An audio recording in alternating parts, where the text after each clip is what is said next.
All right, let's jump in then. Okay. Okay. So with the motherhood, it's this idea that we were someone before we were moms, and then we were moms, and then we're going to be somebody later, or we're evolving into Hmm. the new people that we are. So take a minute and tell me who you were before you were Lizzie's mom. I mean, definitely a hot mess for a long time. Um, I definitely was someone who had, it's funny, people always thought I was a confident person, but I had very low self-esteem. And really struggled with who I was for a long time. And I've always sort of joked that I became the beginning of the person I am now at 28. Mm. I don't know why, 28. Maybe I just kind of felt like I kind of had my life together a little bit better. Um, Definitely. And so I guess maybe just started feeling better in my own skin, feeling more confident as to who I was. So who was I before mom? Definitely a hot mess up until about 28, 30. Well, you met me at 30 and was, still a hot mess, but just in different ways. But that was me sort of starting. So I was, my career was starting, and up until right before being a mom, I was a director of sales. I was in the tech industry, and I was traveling, and I was working 60, 80 plus hours a Yeah. week sometimes. And I mean, I don't know, would lose count, I wouldn't Right. even know It what didn't day it matter. was. Yeah. It's like, what plane am I getting on now? Yeah. Um, and I'd moved up the corporate ladder, and Yeah. I was doing really well for myself. And what was cool is I was at that place where I definitely felt good. I had Bill, we were married, I was a director of sales, I mean, with a dysfunctional company, but still, like, I was checking those boxes. So Yeah. I was an executive of sorts, director of sales, and I had these very quantifiable successes. What was great is you have numbers you set for yourself, or they set for you, and you meet them and you exceed them. And it's like, with what I did, you could see if you were a success or not. And Absolutely. I was, a young director, I was a female director, and I was making my numbers. And yeah. And Yeah. In an then, industry where money was just free flowing. mhm, Yeah. mhm. And yeah. And so it was, I definitely, it was a great, it was I mean, so I was a director of sales. That's who I was. Yeah. And I was successful. I was good at it. Right. And I I was good at it. I found something, I found my place. And I still remember childhood, like a family friend, and he was older than me. And he always used to say, you should go into sales. And I used to think, I don't know why I thought that was below me. I mean, I don't even know what. And it was, he was right. He had called it. Nick helping you called it. I mean, that's where I belonged, and I found Mhm. myself, and I found my what I was good at. And that's who I was. Like, I was a successful salesperson who met my numbers, who met my partner in life, who bought their first home. And I was doing well. I mean, there was high dysfunction in my life as well, because I worked for a crazy company. But yeah, I was Yeah. rolling in the right direction. Yeah. Absolutely. Did you always want to be a mom? You know, my sister was that person who lived to be a mom and then lived to be a grandma. Me, it was just that box that I had created. It was, oh, I will get married. I'll Mhm. have two children. I'll live in a house with a white picket fence and a dog and a cat. Like, it was Yeah. more for me. That's what you do. Yeah. It wasn't that I had that. I'll be honest. Like, I always wanted, unless like your babies are my babies. Right. I didn't necessarily really want to hold your baby. Yours, yes, because Yes. my people I wanted, but I wasn't that person who had to go smell baby heads that belonged to strangers. That was Right. not me. Yeah. Absolutely. So who did you think you were going to be as a mom versus Well, who you became as a mom? you know, I just thought, because I had that idea. You get married, you have two children, you have the house, the white picket fence. I thought that we would just chug along, and everything would fit in those boxes very neatly. And wow, and that is what is the big surprise. Yeah. Is nothing ever ends up fitting in a box very neatly. Right. Because you don't know what's going to happen. And you, first of all, no one made me I had to take driver's ed, and I had to take tests to get a license to drive a car. Right. No one really, like, there's no degree in having a baby. Right. And you don't know what your child, like, my sister always used to joke, like, we had this very staid upbringing with these British parents, and it was all very proper. And my sister produced children who had wild colored hair, and as soon as they were 18 had tats. And she's like, oh, you'll please mom and dad, and you'll have those little polo wearing kids. And you can't, just because I have the staid military husband come doctor who literally only wears blue. You can't control that. Whether it's because their personality is going to shine, and they're going to come out, and they're going to be their best self, or evolve into their best self. They also might surprise you with 1,000,001 learning differences and challenges that puts you down a path you never thought you'd be down, and you certainly weren't prepared for.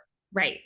Right. And you had to become kind of a pseudo educator to figure out that path.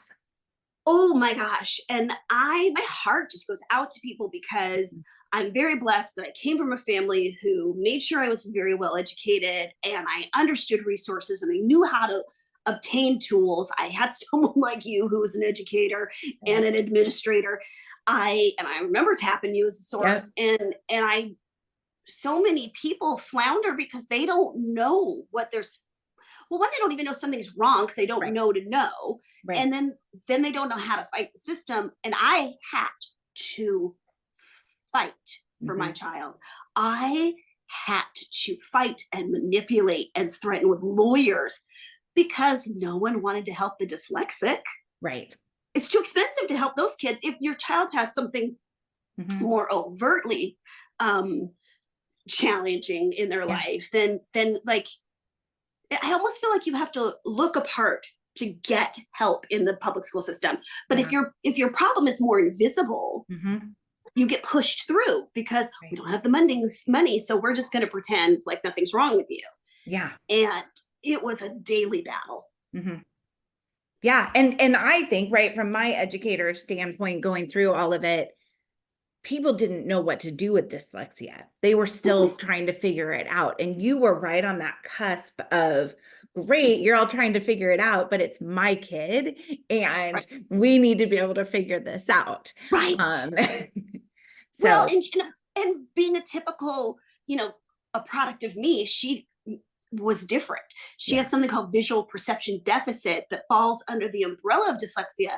And it only fell under that umbrella when she was like in 3rd, 4th, 5th grade. It kind of fell into that. Yeah. So she had something even a little quirkier. So, and it was never a teacher's fault for not getting what I needed.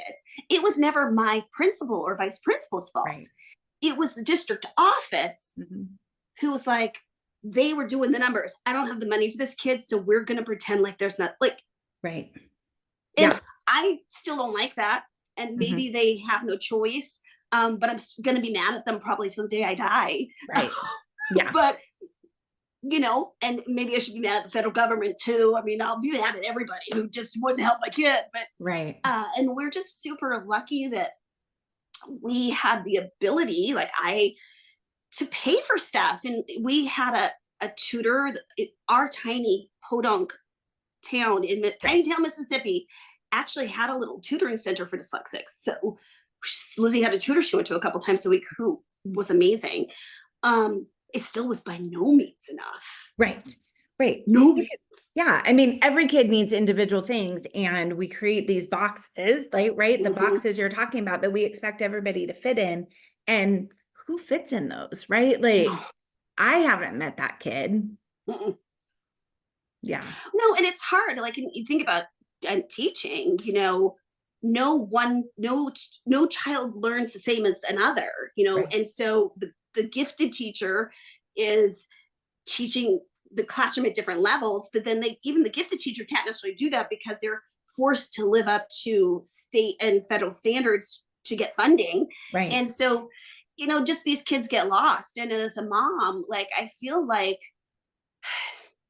not that I consider myself a superhero, but it's like I had to put on a cape and I Yeah, had for to go sure. fight. And Yeah. I feel like as a mom, I became this fighter for Yeah. my child, Advocate. defender, Absolutely. and advocate.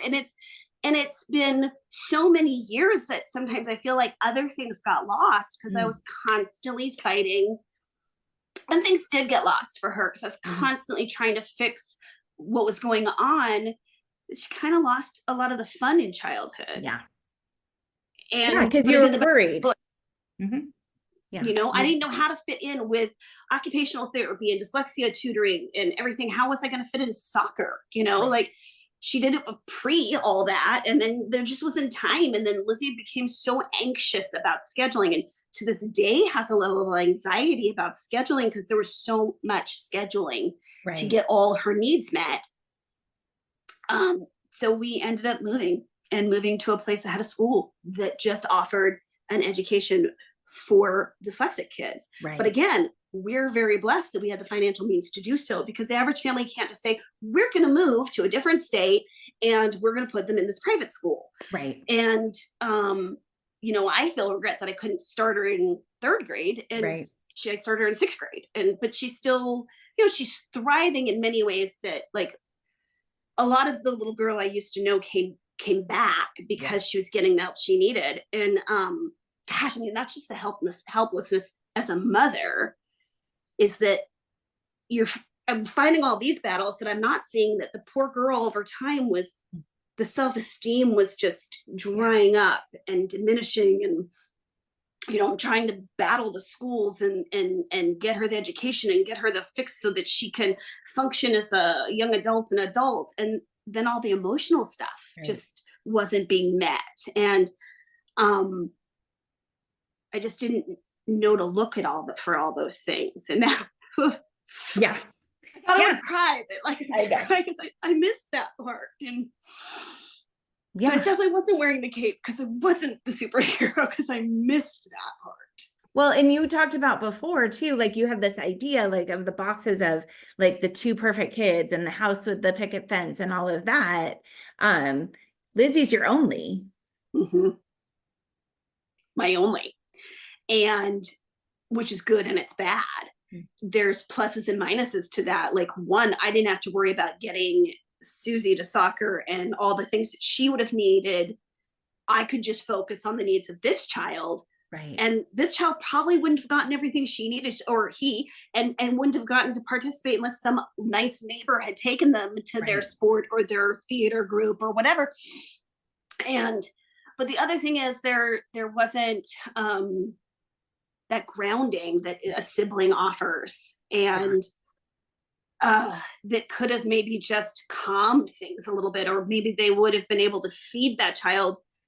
Feed Lizzie something that I just wasn't able to in hyper mode of my, because I'm a fixer, which I'm learning now. Yeah.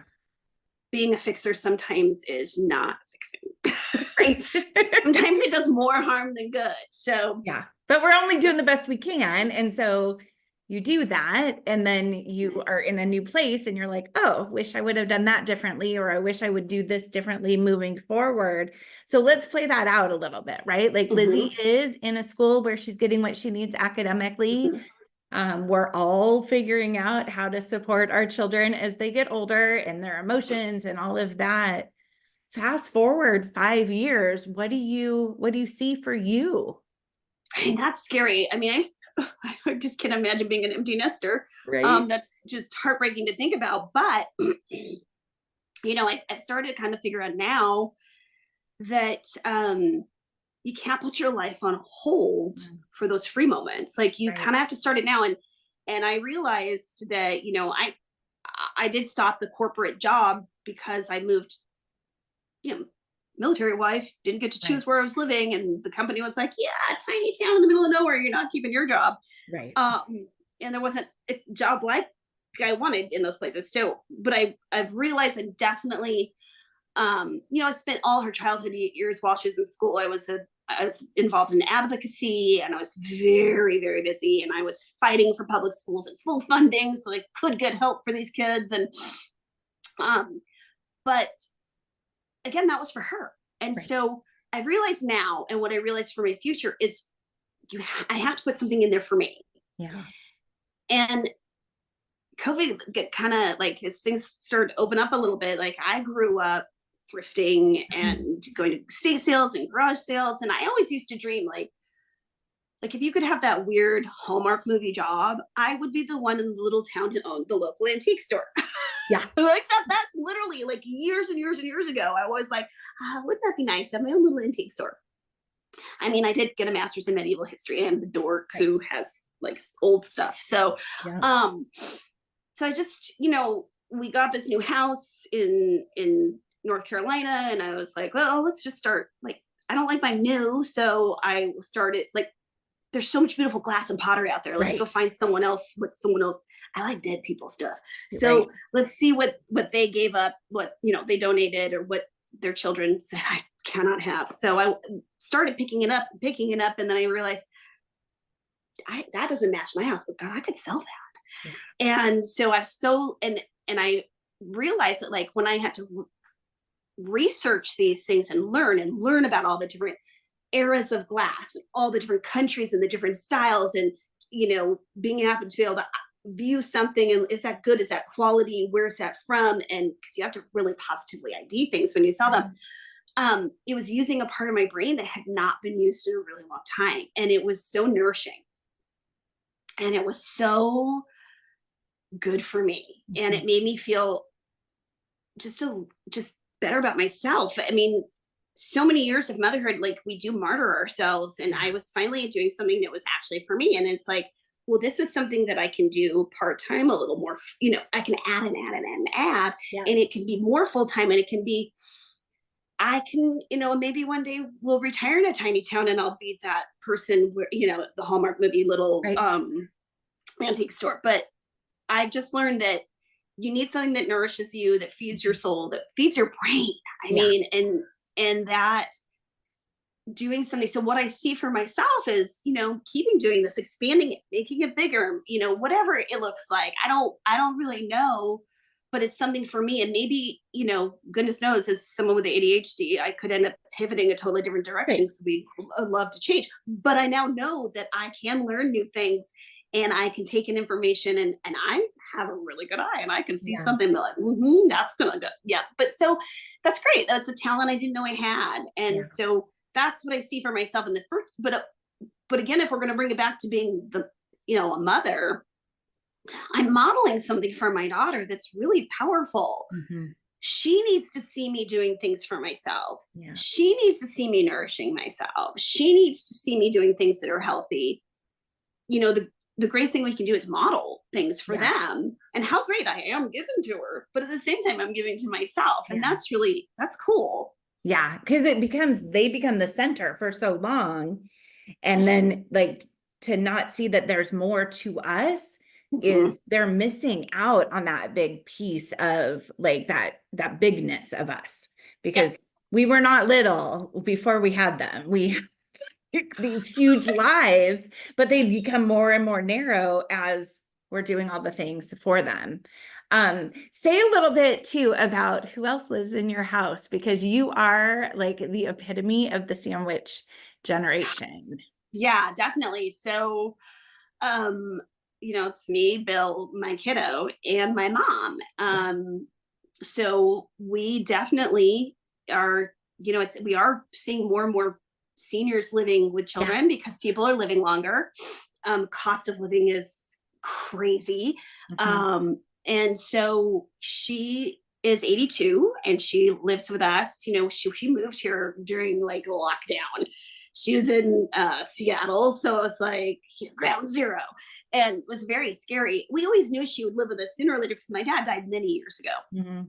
and she has been doing her best on her own. He had advanced vascular dementia at a young age, so he um, left her with nothing because he didn't know it was his business. He was making some crazy Right. decisions. So she lives with us, and so yeah. So, but I'm also kind of a mom in that respect too, Right. right? That Exactly. like I'm now man. She's very capable, but Yeah. but I'm still now. I'm now still those maternal things are coming out, and I'm still managing that in a certain way too. So it is, you know, It's a it's just lot. different. It's a Yeah. lot. I mean, and she's wonderful, and I love her, and it's great, and it's, but it's different, and it's Right. not what I expected, and it's not what she expected, and Right. And I think that that goes back to, again, what you said at the beginning, right? Like this trajectory that we all thought we would live isn't normal. There is no normal. no, there is no And normal. we have to be able to see each other in each other's stories and know that whatever path we're on is the path. It is. And it, And that never, you know, like, and you can't judge the direction people go because you have no idea what's led there. right. There were different reasons. I mean, I even just look back to parenting, like I still remember, because I could tell, like instinctually, and I couldn't have articulated it when Lizzie was little. I could tell she was very tender. I mean, now I see all the signs. Her anxiety was huge, even as a toddler. Yeah. And I knew that, like, if she did something, just like a normal kid needs to be redirected, or, you know, whatever, I had to be very cautious how I did it publicly in front of other people, because one, the message would have not been heard, because she would have just become, even at such a young age, she would have been self-deprecating, and she wouldn't have heard the message. Right. So I would do it very quietly, very privately. It was still, and then other parents would judge me because they'd be like, oh, I guess we're just strict parents. Right. Yeah, my kid would have ended up in an insane asylum. Right. Like I can't shut her down. Right. They're different. And like, so I realized, like, in every decisions people make, and whether it's working full time or staying home, or I don't know whether everyone makes the decisions for different reasons. There's different paths. There's no right. There's no wrong. It's whatever's best for you. Mm-hmm. Yeah, absolutely. I want to talk about two other things, because it would be wrong of me not to talk about the military thing, because that was something that we shared. And I wish I worn a pin. Right? Where's our brooch when we need it? So yeah, so let's just talk about Billy a little bit. So, yeah, tell me that little story. You met him. I know where you met him, but you met him. You fell in love. You were there. Yep. So he was a setup. I mean, we traveled, and this woman who traveled with us, she was like, what's your type? And she actually didn't ask a question. I just remember being a silly question. And I was like, tall, smart, little round glasses, and 2 or 3 degrees. Everyone was like, good luck with that. And she was like, oh, that's my brother. I was horrified that someone wanted to set me up. I was Chandler Bing. I could find literally anything wrong with anyone. I really thought I was going to be single for life, because I could literally find anything wrong. And I don't think was any more interested than I was in being set up. I live in Seattle. He lived in Kansas. Right. So I met him, and and that was it. Like, right. That was it. Fast. Right. It was like, we couldn't stop talking, and we talked for hours and hours. Right.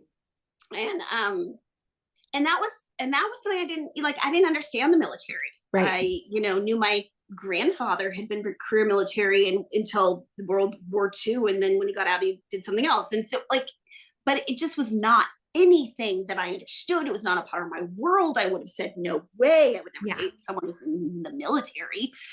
That just was foreign. And that again, not the box I was expecting. What was he doing when you met him? Where was he? So he was in the Army. Yeah. Because we've been in a couple different services. I know this about it. So he was in the Army. He had been ROTC at Davidson, and they were super smart. They took a young officer and they sent him to Germany for 4 years. And who wouldn't re-up for another 4 years after those cool 4 years? And then they promptly sent him to Leavenworth, Kansas, not the prison, but he was in Leavenworth. So he was in hospital administration. And so he was on the business side. He was just finishing up his MBA when I at a college in Kansas City when I met him, and he was just about to move to Fort Benning, which is something else now. You told me the name. I can't. Yeah, Yeah, I don't whatever. remember the name, but it is somewhere in no longer Georgia. Fort Benning. So he was moving to Georgia, and he then was like head of like I want to say like the MASH units, like the med techs, like if you went to war, like he would be in charge of all of those medical cars and ambulance. I don't know. Yeah. I'm I totally know, right? articulate about Right. it. It's terrible. It was we were dating. I took it in the best I could. And I was really lucky. Like we traveled so much that I just always, and it's funny, Teresa Zevarts, again, thank you to you.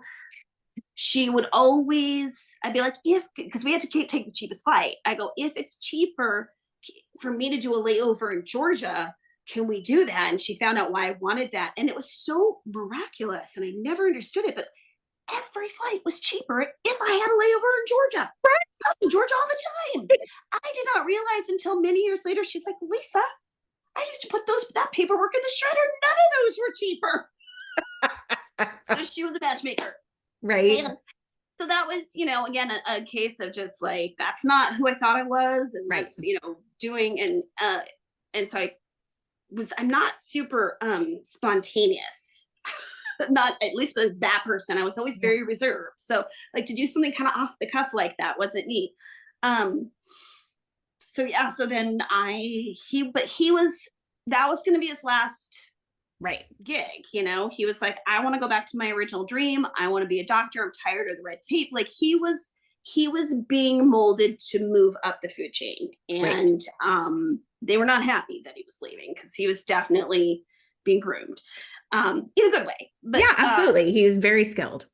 Yeah, he was. He had 2 command posts back to back at a very, very young age. He was good at what he did, and then he went to med school, and luckily he got into the University of Washington. So he was with me, and then I became the sugar mama. I paid the bills, and while he went back to school to kind of get ready for his MCATs, take his MCATs, go to med school, but then so he's out of the Army. But then we're older and we're looking at the cost of med school, and that's scary. So we said, we said that he said, let's look at a military scholarship.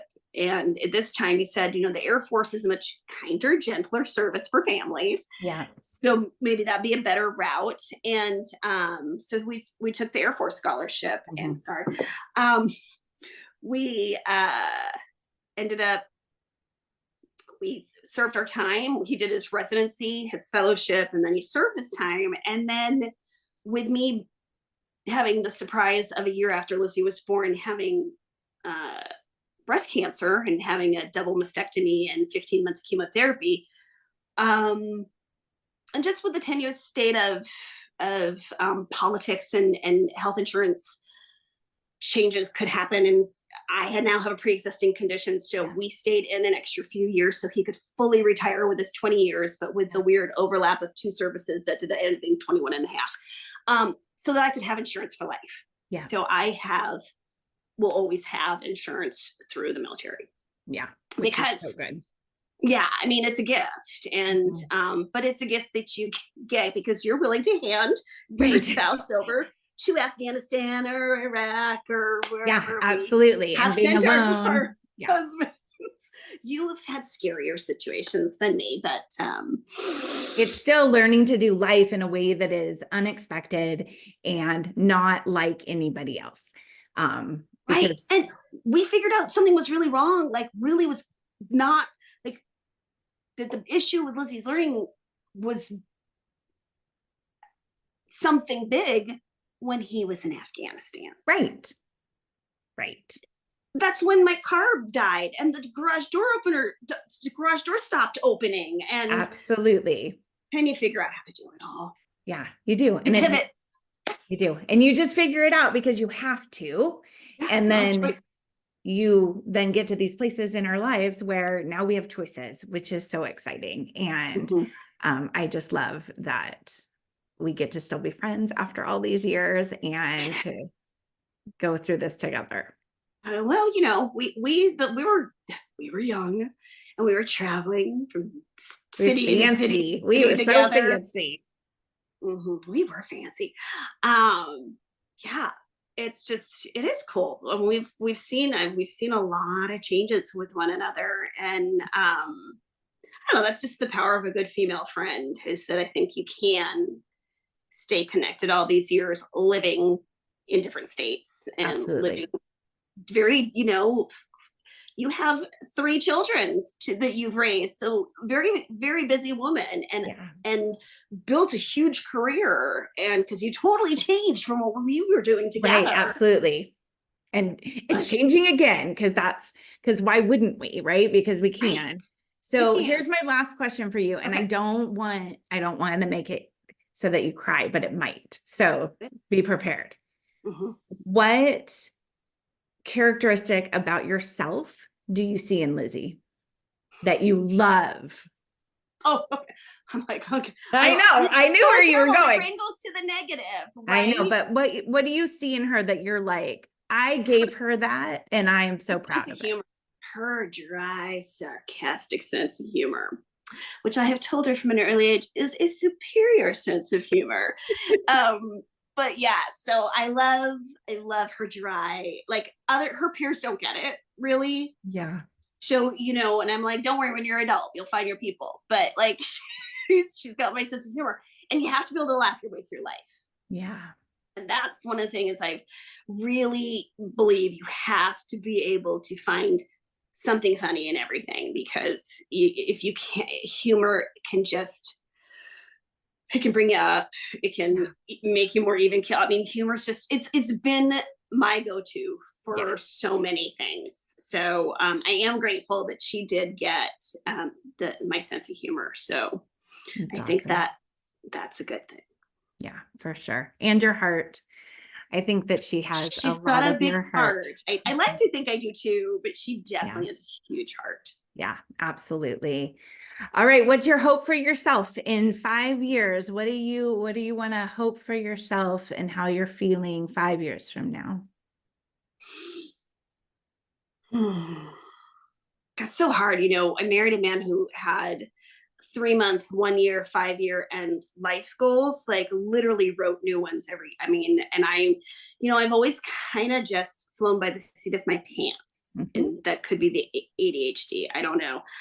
It's hard for me to really say, but what I want in 5 years is just I want to be happy, Mm. and I want to feel safe, and I want positivity. And those are the 3 things I Yeah. want for my child, and I really want for myself as well. You know, um, Happy, like it doesn't matter if you have money or whatever, if you're happy, that is just to me the greatest gift you can have. And positivity, to be able to see your cup is half full or find a silver lining. You don't have to make excuses for things, but to really see something good. Yeah. And just safety, like not Mhm. like fear, no danger, but just like having people around you that are anchors for you Yeah. and a support system, and just those, like that's what I want for myself. And I'm not going to say like I want to have like the biggest vintage store in town, because I don't think that's really what I want. I just want Right. to have fun and be happy and positive. And I want to travel. I've Yeah. got to keep traveling. Yeah. Like that is something I say to we just kept putting that off because we have to save money. We have to save Right. money. And there's this going on and this going on. We don't have time. I want to travel. Like we traveled so much for work, but like we Right. saw airports and office buildings and venues, like, Right. mm-mm. Yeah. Go see the things for sure. Yeah. We can go antique shopping all over Italy together. And That's that, my hope. Yes. Let's do that. oh, Okay. yes. My friend, I love you. Thank you for I love this. you. Thank you. Gosh, this was wonderful. Thanks, You friend.